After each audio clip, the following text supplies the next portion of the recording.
жанчын, якія былі кур'еркамі, выведніцамі, захоўвалі, збіралі зброю і правіянт для паўстанцаў. А дзе паўстаннем камандаваў Каліноўскі, існаваў, відаць, пісаны ці не пісаны загад, жанчынам у рукі зброю не браць. Яшчэ да паўстання многія жанчыны на нашых землях носілі рэвалюцыйныя знакі і адзенні і спявалі забароненыя патрыятычныя гімны і песні. Такія песні пасля набажэнстваў гучалі па ўсёй Беларусі. Цяпер мы пагаворым пра тых, хто взяў прыклад з Эміліі Плятар ужо ў паўстанні 1863 года. Вот мы бачым сцяг паўстанцаў, іншыя колеры, але тая самая сімволіка. Тады, прынамсі на нашых землях, на польскіх землях былі нешматлікія прыклады, калі жанчыны са зброяй у руках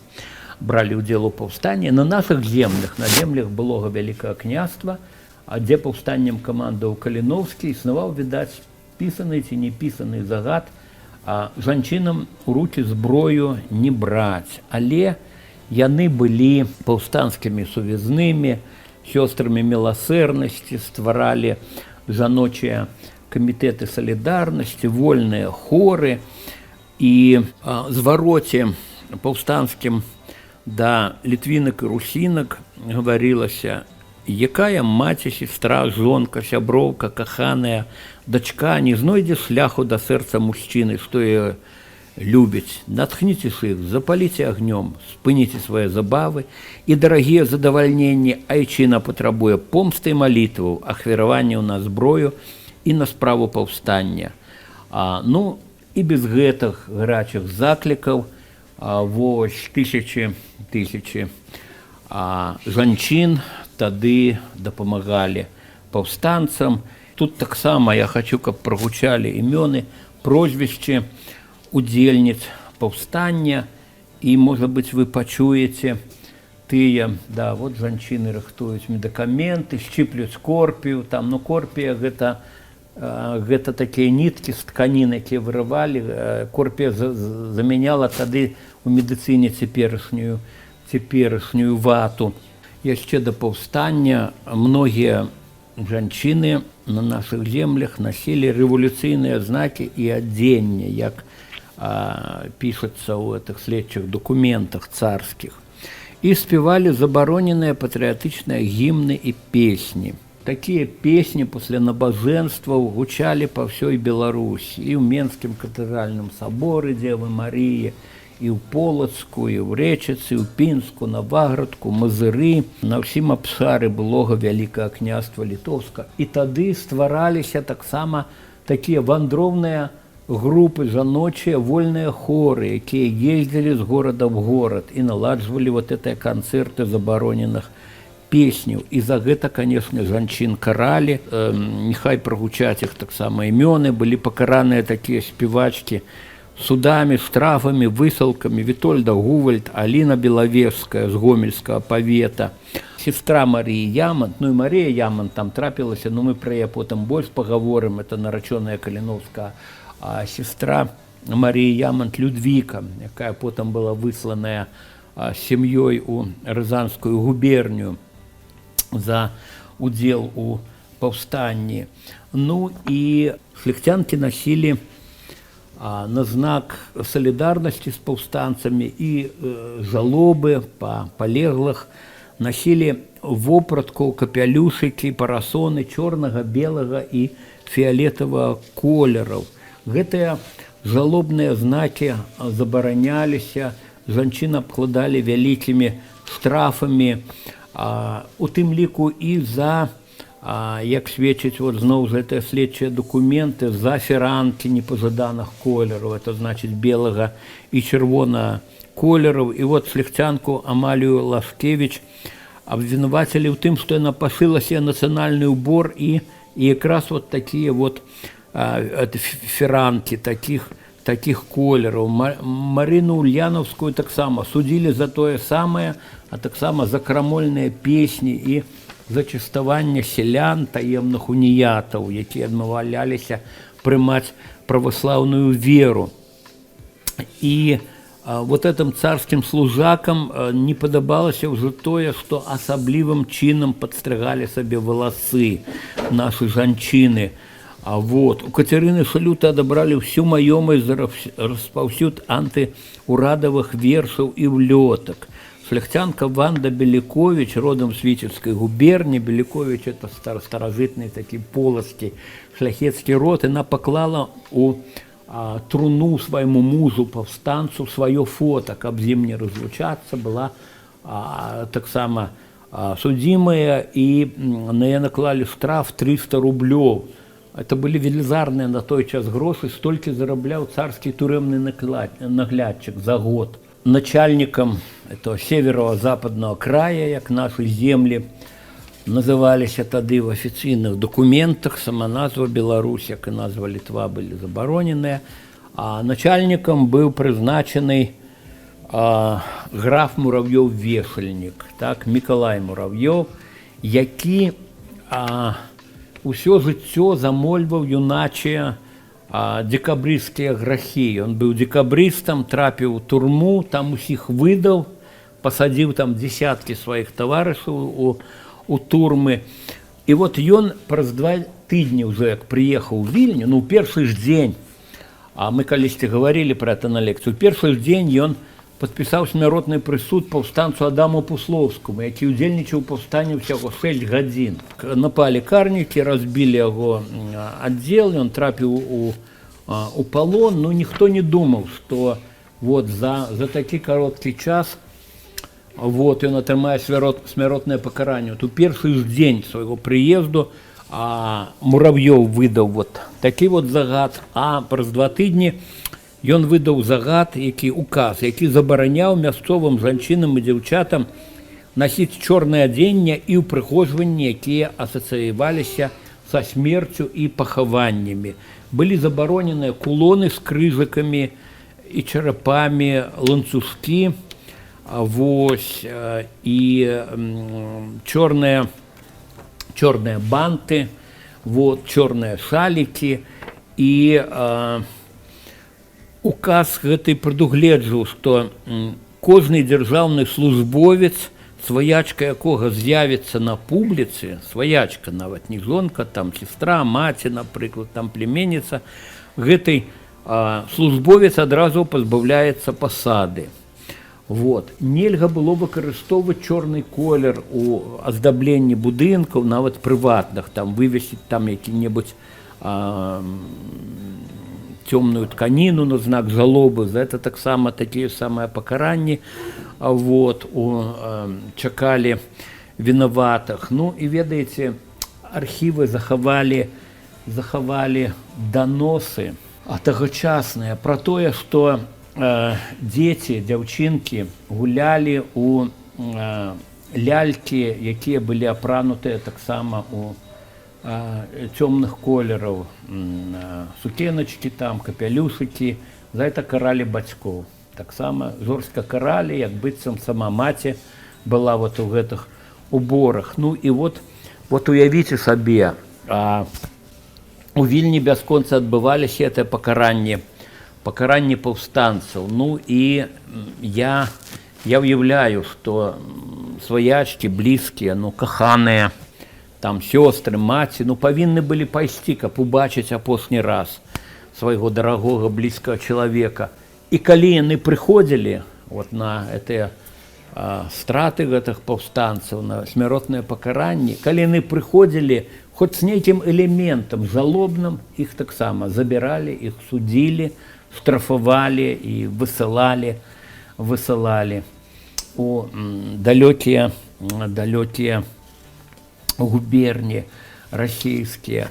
Яшчэ можа быць некалькі прыкладаў, некалькі імёнаў жанчын, якія былі кур'еркамі, выведніцамі, захоўвалі, збіралі зброю і правіянт, вот, для паўстанцаў, удзельнічалі ў дзейнасці жаночых камітэтаў, якія ствараліся і ў 2020 годзе, камітэты салідарнасці, якія бралі пад апеку сем'і вот, зняволеных паўстанцаў. Ну і вот тады праславіліся сваім гераізмам Изабелла Тихановецкая з Магілёва, Олимпиада Каплинская з Барысаўскага павета, Юліяна Аленская, Сенінска, Олімпія Святарецкая, я дачка Юзефа. Іх усіх судзілі, кідалі ў турмы, высылалі ў Сібір. І надзейнай сувязной в 1863 годзе стала пляменніца славутага мастака Наполеона Орды, сама таленавітая мастачка Алена Скірмонт. Яе разлучілі па пастанове суду з мужам і дзецьмі і саслалі ў глухі расійскі Тамбов. Ну і цяпер давайте крыху больш бліжэй пазнаёмімся з Марыяй Ямант, наречёнай паўстанцкага правадыра. Ну вот мы тут бачым і жанчын, якія былі сёстрамі міласэрнасці, от жанчын там это все, дарэчы, гравюры з тагачаснай гравюры, ну фотаздымкі рэдка тады змяшчаліся, гравюры з тагачаснай французскай прэсы, вось тут. Наречёнай, каханай паўстанцкага камандзіра нашага, першага беларускага палітыка нацыянальнага, які стаяў ля вытокаў беларускай нацыянальнай ідэі, стала Мария Ямонт. Вот их семья Ямонтов. И тут Мария у цэнтры і злева яе сестра Алена. І крыху пра каханне Каліновскага і Марыі. Яна была роднай сестрой яго такого паплечніка, сябра, аднадумца Язэпа Ямонта. Яны пасябравалі яшчэ ў Петербургскім універсітэце, і калі Каліновскі ўжо скончыў універсітэт і вярнуўся на радзіму рыхтаваць паўстання, вот Язэп Ямонт, брат Марыі, таксама ён кінуў навучанне, не давучыўся, паехаў следам і стаў адным з яго самых блізкіх паплечнікаў. І кватэры Ямонтаў на вуліцы Вялікай у Вільні, гэта цяперашняя вуліца Дзедзоі, была адна з галоўных явак будучых паўстанцаў, і там размяшчалася таксама падпольная паўстанцкая друкарня. Ну і увесну 1861 года яны сустрэліся, ну і Каліновскаму было 23 гады, Марыі было на 3 гады менш. Вот іх знаёмыя сябры сцвярджалі, што это было такое каханне з першага позірку.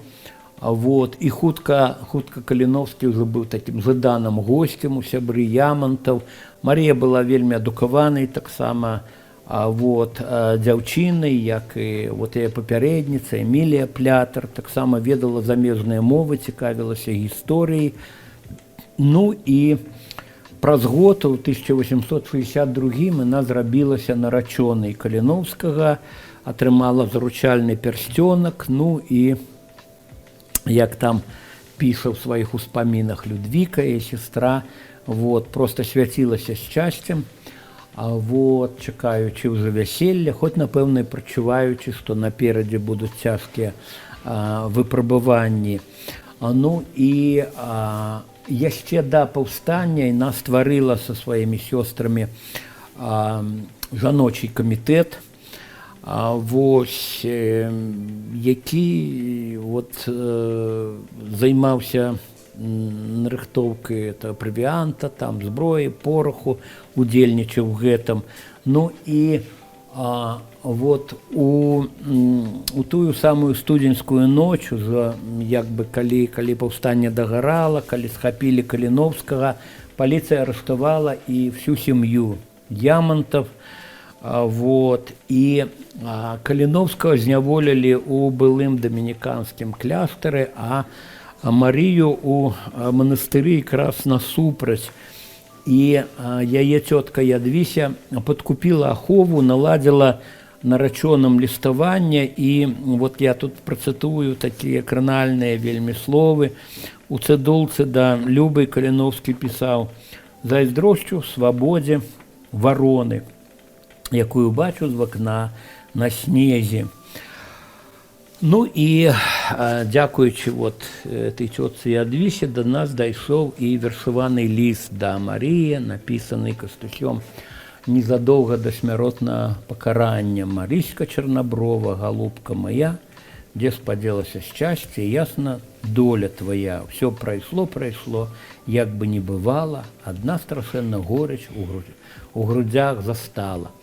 І калі нехто з гісторыкаў кажа, што Каліноўскі это паляк там і гэтак далей, ну я кажу, слухайце, чалавек перад смерцю піша развітальны ліст да каханай. Чаму ён піша яго па-беларуску? Чаму ён напісаў па-беларуску гэты свой запавет, лісты з-пад шыбеніцы, які в арыгінале, дарэчы, называецца да люду беларускага. Ну і разам з бацькамі і сястрой Марыю выслалі на 10 гадоў у сібірскі Табольск. Увесь гэты час яна насіла жалобу па каханым. Яшчэ пра Людвіку скажам некалькі слоў. Яна напісала ўспаміны пра падзеі тых часоў, і я хачу фрагменты з гэтых успамінаў вам прачытаць. Дарэчы, якраз дзякуючы тым успамінам мы ведаем, паўтару, што Марыя была нарачонай, і Людвіка была сведкай таго, як жандармерыя атачыла дом, дзе хаваўся Каліноўскі. Яна там была прысутная разам з Марыяй.